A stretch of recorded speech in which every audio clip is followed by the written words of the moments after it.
Kiki arikutorwa Sehure na Tytie. Kunyangwe mukatuka tukai, I'm still alive and I'm still breathing.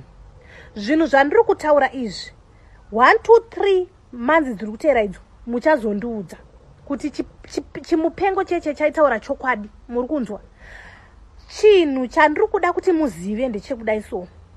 Tytie na Kiki vakalikisa vega manudzu aKiki mushure mekunge chikomba chaKiki chafumura chabuditsa manudzu. Vakathreatenwa, ukaona kuti pana pafinish takuchitangirwa kubuditsa information.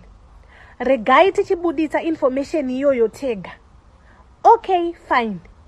Kiki ngaasarare nezamu mumukanwa, ngaasakanganwe chazuro nehope. Ipapo ari kuitiswa, ngaazive kufunga, ngaasamirire kufungirwa naTytie. Tytie, this guy, he is very very clever. Mukomana uyoyo akangwarisa. Tytie anogona kutsvaga mari. Tytie anogona kutsvaga mari.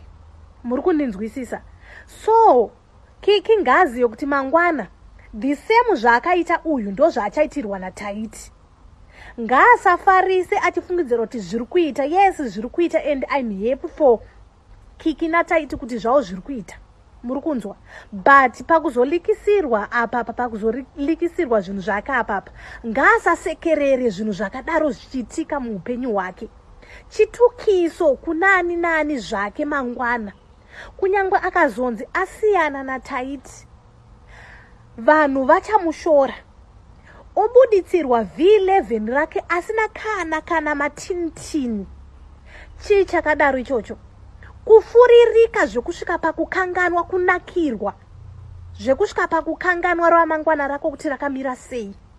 Wobvuma kuitisirwa izvozvo nekuda kuda mari. Muri kunzwa? Tukai zvakanyanya ende hapana ari kuzondimisa kutaura zvandiri kutaura izvi.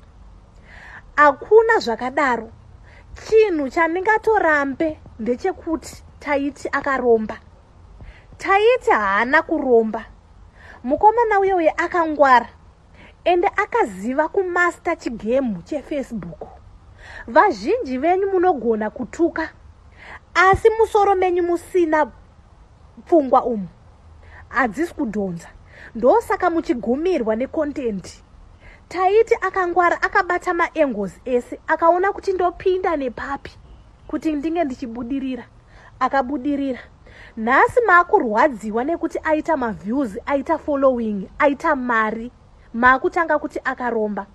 Ipapo ndinoparamba. Munhu ukashandisa pfungwa dzako unopedzisira wanzi waromba. Mukomana uyoyo akangwara zvekuti anogona kutsvaga mari. But Kiki ndiye asiri kuziya kuti atamba nengwere, atamba negwere. Anoziya zvaari kuita, anoziya kutsvaga mari. Zvinhu zvakadai zvazvizi zvekutamba nazvo izvi. Musafungidzire kuti idambe kana kuti kuseka.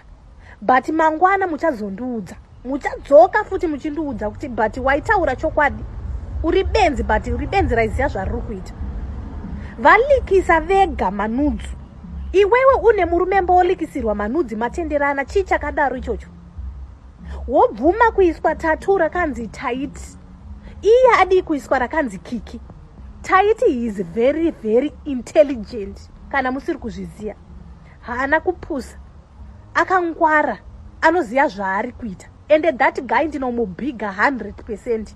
Ndinomufarira, ngaasimba achiitiswa kambuya kepaseraka. Ngakaitiswe.